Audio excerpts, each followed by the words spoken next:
Welcome to the Colleague Experience.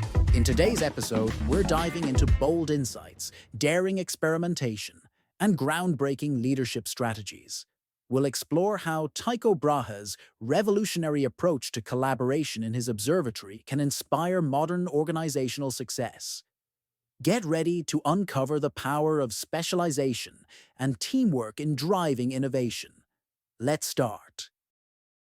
Tycho Brahe was quite an exotic character. He wore a gold prosthetic nose after losing his real one in a duel. He kept a dwarf in his home because he believed the dwarf had prophetic powers, and rumors swirled that he had an illicit affair with the mother of the King of Denmark. Some say that might have inspired Shakespeare's Hamlet. Even after 4 centuries, the circumstances of his death remain under investigation. His corpse was exhumed again not too long ago to test yet another theory about what caused his demise. We personally like the version that says he died because his bladder burst after he held it in too long at a banquet with the emperor.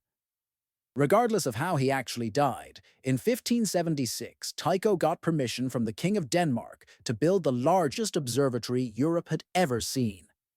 He employed about 100 people who helped him produce extremely accurate astronomical data and reports.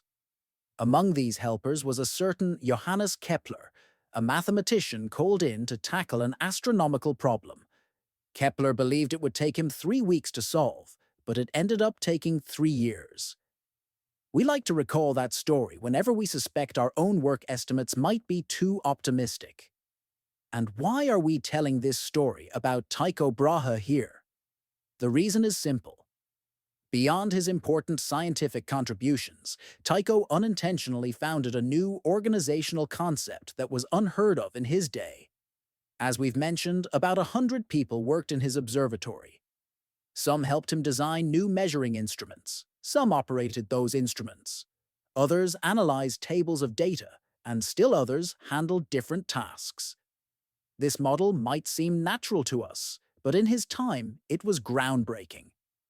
Back then, it was common for researchers and scientists to work alone or in small groups where everyone did everything. A single scientist might be knowledgeable in math, engineering, astronomy, physics, and philosophy, capable of advancing completely on their own. The scientific revolution, which Tycho Brahe helped to usher in, brought such an explosion of professional information that no single person could master everything required to keep pushing forward. Tycho was among the first to build a system that divided work into distinct professional disciplines, where people from different fields worked together without necessarily understanding in depth the areas outside their own. This specialization is a powerful reality in modern organizations. Employees belong to departments that stand apart based on their areas of responsibility, and just as importantly, the specialized knowledge they possess. Sales requires different skills and experience from operations. Product development demands different capabilities than quality assurance, and so on. Each professional discipline develops its own unique language that outsiders can rarely decipher. The open assumption behind this approach is that no one can know and do everything, so the organization splits into specialist groups. Is it correct? Probably. Do we pay a price for it? Definitely. We know this because organizations invest huge amounts of energy in improving communication, interfaces, decision-making, and everything else tied to encouraging people from different departments to communicate better with one another. If the structure were problem-free, we wouldn't see so many organizational and managerial models designed to fix exactly this sort of issue. So why are organizations built in a way that creates such a complex challenge? Why not simply change their structure?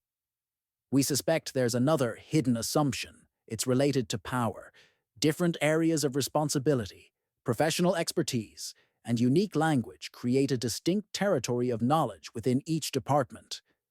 Knowledge is power, and when knowledge is organized this way, departments become power centers, which people are not eager to surrender. Power is something we hold on to. A familiar expression of these power struggles is the statement, "Everyone should stick to their own area. We may have heard, or even said, that in our organizations. On the face of it, it sounds logical. If everyone sticks to what they know best, the organization benefits because each domain is handled by the most capable people for that domain. But it's not that simple. Phrases like this indicate an unhealthy separation between departments. People end up seeing the organization only through their department's perspective, and they give their allegiance to their own group first, rather than to the organization as a whole. This makes it harder for them to see other angles of the broader reality, which is why management often complains that employees lack a systemic view of the organization. What do we do about it? We believe it matters less exactly how you divide your organization.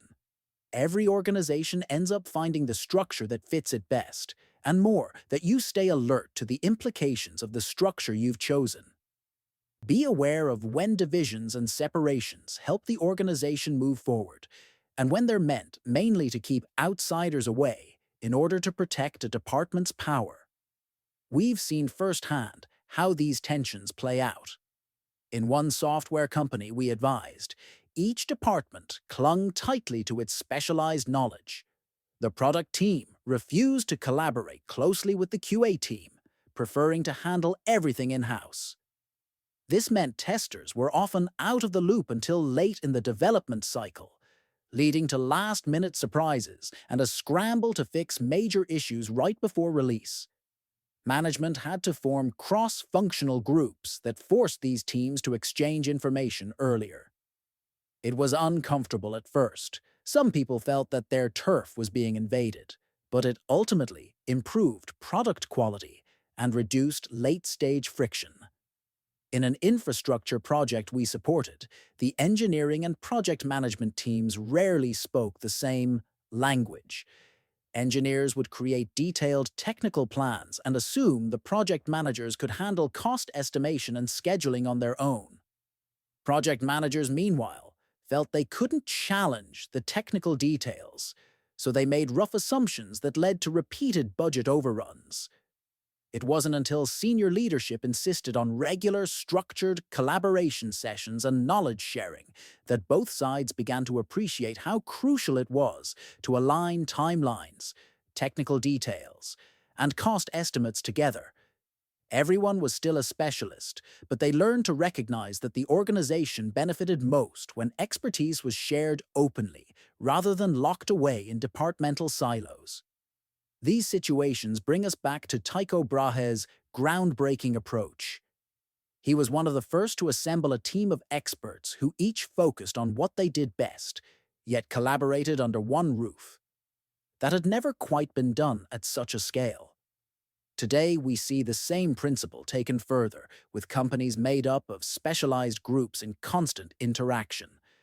We simply need to remember that every structure has a cost, and it's our job to recognize when departmental boundaries are helping or harming our larger goals.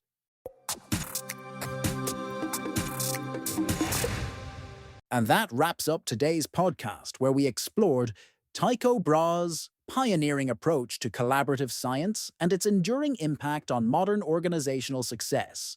Don't forget to like, subscribe, and share this episode with your friends and colleagues so they can also stay updated on the latest news and gain powerful insights. Stay tuned for more updates.